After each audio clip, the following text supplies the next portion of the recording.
అలానే మిస్ చేసాం. ప్రభాస్ మారుతి కాంబినేషన్లో రాజాసాబ్ విడుదల కాబోతుంది 9వ తారీఖున. 8వ తారీఖున ప్రీమియర్ షోస్ అయితే ఉండే అవకాశం ఉంది. ఇప్పటి వరకు అఫీషియల్గా తెలుస్తున్నటువంటి న్యూస్. అయితే రేట్లు పెంచేలాగా ప్రభుత్వ నిర్ణయాలు తీసుకున్నాయా లేదా అనేది స్పష్టం కావట్లేదు. కారణం ఏంటంటే ఒకవేళ ఇప్పుడే జీవో ఇస్తే దాని మీద కోర్టుకు వెళ్ళేటువంటి అవకాశం ఉంది. లాస్ట్ టైము అదే జరిగింది. హరిహర వీరమల్లు సమయంలో అదే జరిగింది. అలాగే రీసెంట్గా బాలయ్య సినిమా అఖండ తాండవం 2 సినిమా కూడా అదే జరిగింది.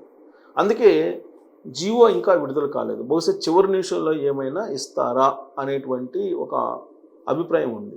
ప్రస్తుతం తెలంగాణ సమాచార శాఖ మంత్రిగా ఉన్నటువంటి సినిమాటోగ్రఫీ మంత్రిగా ఉన్నటువంటి కోమటిరెడ్డి వెంకటరెడ్డి గారు టికెట్లు పెంచుకునేదానికి, ధరలు పెంచుకునేదానికి ఇష్టంగా లేరు, సుముఖంగా లేరు. పైగా గతంలో అల్లు అర్జున్ నటించినటువంటి సినిమా పుష్ప 2, ఆ పుష్ప 2 రిలీజ్ సందర్భంగా మనకి క్రాస్ రోడ్స్లో, హైదరాబాద్ క్రాస్ రోడ్స్లో జరిగినట్టు తొక్కిసలాట్లో జరిగినటువంటి సంఘటన ఏదైతే ఉందో ఆ సంఘటన నేపథ్యంలో అప్పుడే తెలంగాణ ప్రభుత్వం ఇక నుంచి ప్రీమియర్ షోలు లేదా టికెట్లు పెంచుకునేటువంటి అవకాశం ఇవ్వము అని చెప్పారు క్లియర్గా.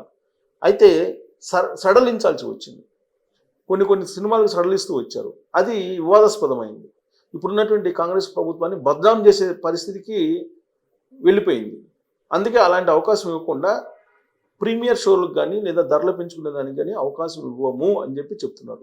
కాకపోతే పండగ సీజన్ సినిమాలు విడుదలవుతున్న సందర్భంగా వరుసగా ఇప్పుడు ప్రభాస్ మారుతి కాంబినేషన్లో వస్తున్నటువంటి రాజాసాబ్ కానీ, లేదా మన శంకర్ ప్రసాద్ గారు చిరంజీవి అలాగే రావుపూడి అనిల్ కాంబినేషన్లో వస్తున్నటువంటి సినిమా కానీ, తర్వాత జననాయకన్ అనేటువంటి సినిమా తమిళనాడు విజయ్ హీరోగా నటించినటువంటి సినిమా కానీ, నారీ నారీ నడుమ మురారి అనేటువంటి సినిమా కానీ, ఇట్లా రకరకాల మన రాజు అనేటువంటి సినిమా కానీ, ఇట్లా ఒక 3-4 సినిమాలు వరుసగా విడుదలకు సిద్ధంగా ఉన్నాయి పండగ సందర్భంగా. అయితే ఈ పండగ సీజన్లో వచ్చేటువంటి సినిమాల్లో ఏది నిలబడుతుంది అనేది పెద్ద చర్చ నడుస్తుంది టాలీవుడ్లో.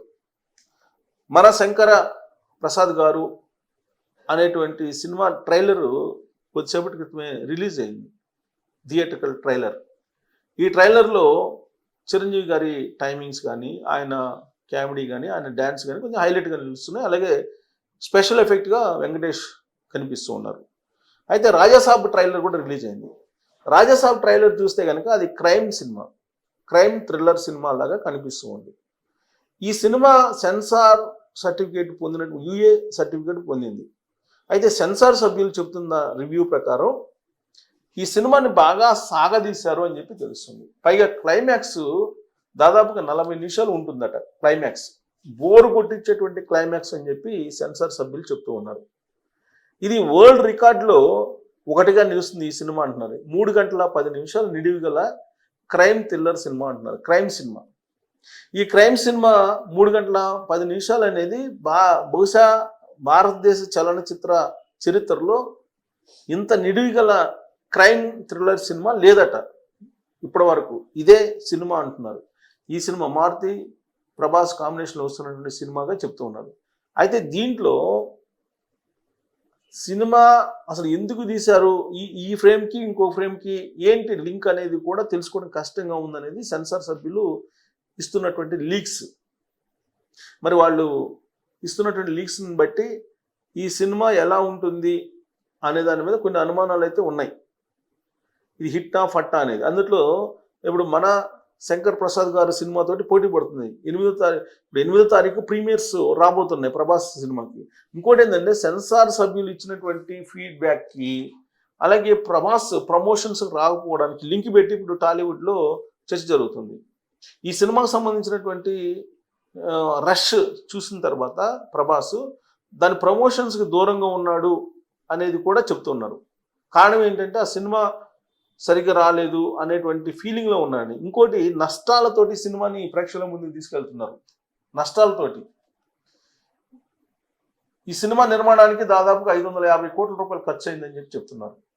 ఇప్పటి వరకు 200 కోట్ల రూపాయలే కనిపిస్తున్నాయంట వచ్చే అవకాశం ఉందని. థియేట్రికల్ కలెక్షన్స్ 200 కోట్లు వచ్చే అవకాశం ఉందని చెప్తూ ఉన్నారు. మరి మిగతా 350 కోట్లు ఎక్కడి నుంచి రావాలి?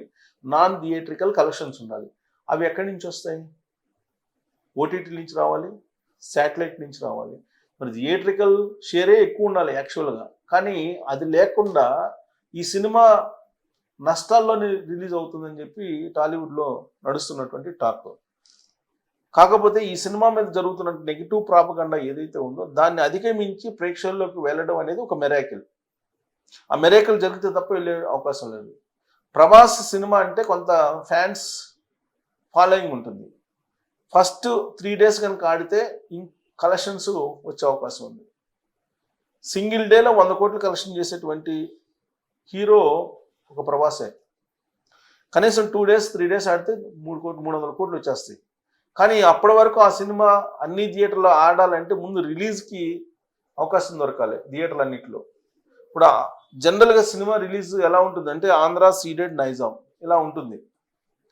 ఆంధ్ర అంటే ఆంధ్ర, సీడెడ్ అంటే రాయలసీమ, నైజాం అంటే తెలంగాణ ఏరియా. ఈ తెలంగాణ ఏరియాలో థియేటర్లు దొరకడం అనేది చాలా టఫ్ ఉంది. ఇప్పుడు నైజాం ఏరియాలో థియేటర్లు దొరకడం అనేది టఫ్ ఉంది.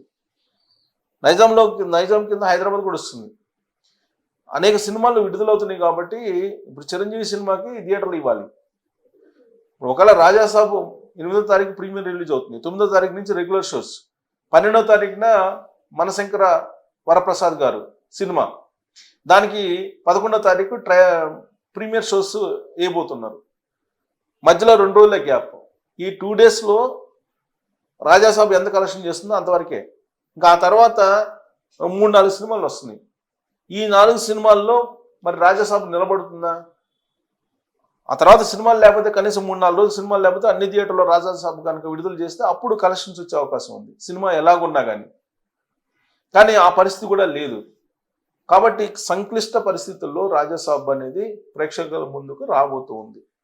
గతంలో ఏ సినిమా రిలీజ్కి ముందు ఇంత నెగిటివ్ క్యాంపెయిన్ రాలేదు.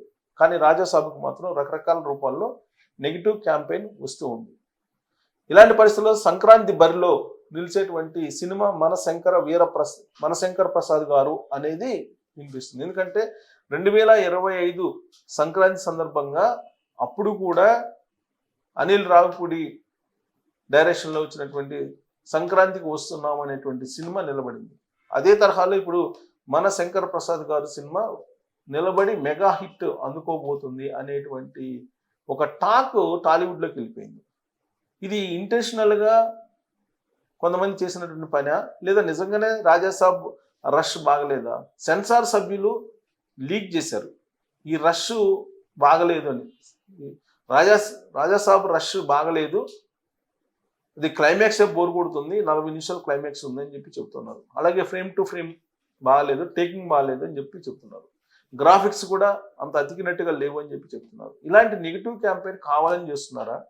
మనశంకర ప్రసాద్ గారు సినిమాని హిట్ చేసేదానికి కొంతమంది పిఆర్ఓ వ్యవస్థ వాళ్ళ సినిమా హిట్ ఫట్టడానికి కీలకంగా మారుతున్నారు.